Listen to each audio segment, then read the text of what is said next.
my name is John Richardson. I'm the host of Richardson's Rubicon podcast, and I'm going to talk to you today a little bit about something that went through my ITIL lens. I'm an ITIL expert, one of many thousands around the world, but whenever I encounter a little bit of a brush-in with customer services or any form of support desk, I can't help but flick a switch and look at things through that lens and see how things can improve.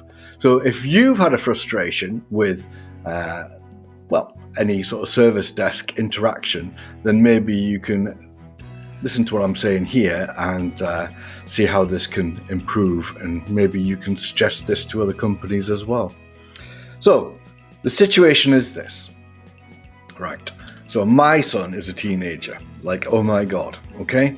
He's got a mobile phone. Another oh my God moment. In fact, I'm looking for my phone. Anyway, so one of the things that he does with the phone is drop it a lot, right? And, he can't help it. He's just a clumsy teenager. Now then, what that has meant is it meant I need to actually make a claim for damage on his phone, which I did. And with that, basically I made a claim for damaged phone on my son's behalf, which is included. All very good, except I heard nothing. Still waited, heard nothing again. Waited a couple of more days, heard nothing. So anyway, I go to the website and I'm thinking, well, what is it I need to do? Did I fail in any way? It's not quite the 5 days where I've got to ring them up. It's like 3 or 4 days I've waited now. So, after making the claim, to wait a period of time before you can actually do anything is bizarre to me, but anyway, that's what they said. So anyway, I'm looking through and it says, on all requirements, by the way, whether it's lost or stolen or whether it's damaged, it says you've got to provide proof of usage. Well, I hadn't provided that because I didn't know I was meant to in the actual online claim form that they provide. So I went away and did a little bit of checking, and I found that I could get that from giffgaff, who was my mobile phone service provider.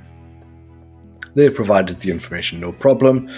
They put it in a password protected file, sent it off to Assurant, and basically sent Assurant the password as well. Excuse me, I'm going to have some coffee. All well and good, you might think. Oh, well, no, not quite. Assurant responded back a few days later with a message saying, oh yeah, you know that password protected file that we got from giffgaff? Well, you're not allowed it. We're not allowing it. We don't accept password protected files. And I'm thinking, golly gosh, so what do they need? And they stated, and I kid you not, unencrypted PDF. Yeah? Unencrypted PDF.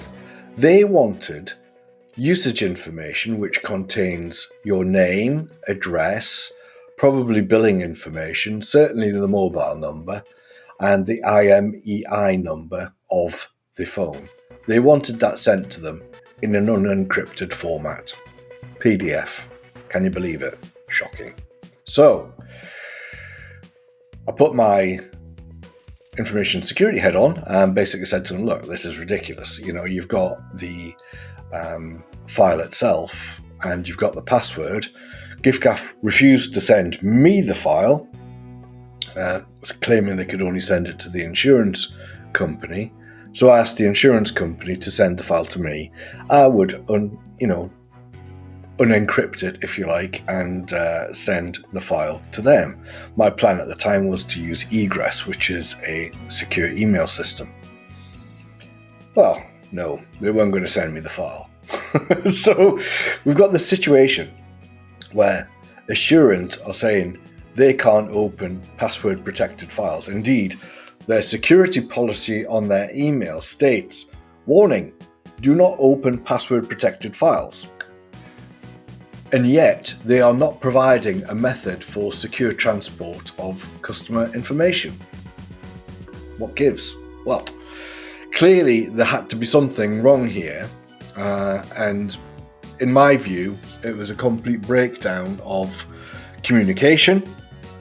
It was a lack of a knowledge base. There's confusion about policy. A lot of it might have been a laissez-faire attitude towards customer service. There was no proactivity taking place with that call. No one owned that call.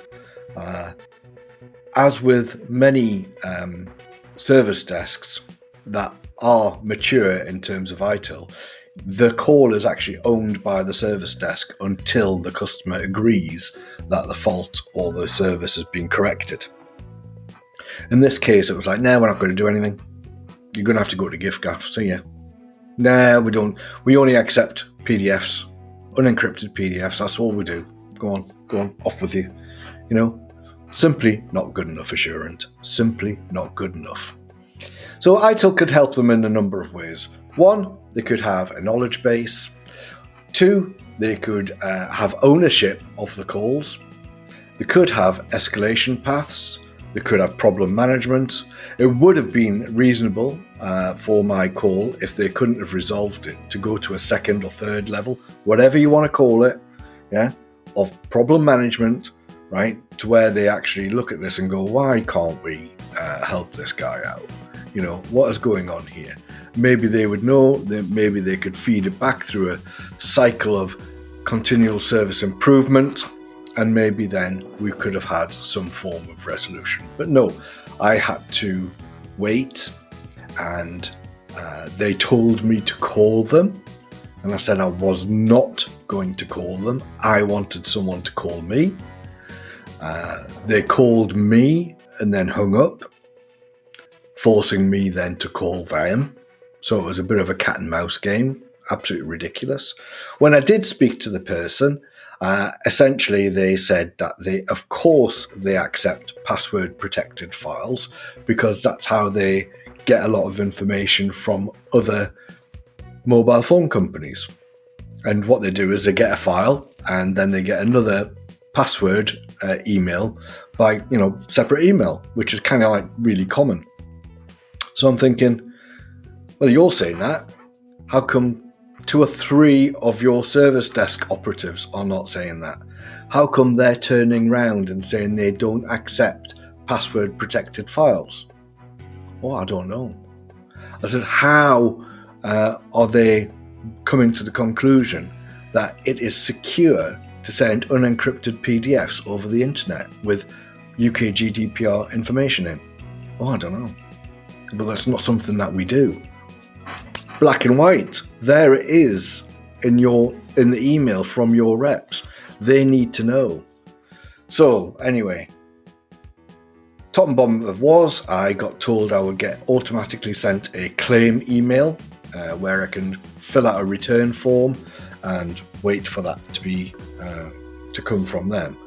And the kicker is, if it didn't come from them within 1 business day, I had to ring them up again, right? And say it didn't work, for them to manually send me an email out, right? Which is just, it's absolutely appalling. Whatever's happening with the Assurant claim system is either diabolically designed to make you give up, or it is a festering example of how not to do it. So we shall wait and see. Anyway, if you'd like to learn more about ITIL, send me any questions that you may have.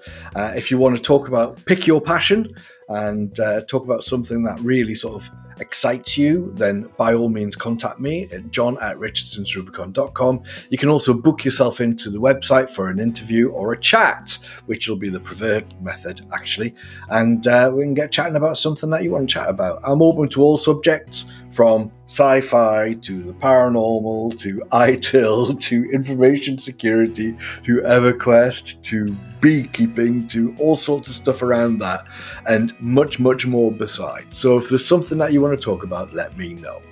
And I hope Assurant have really enjoyed their free ITIL consultation, and I hope some improvements take place. See you next time.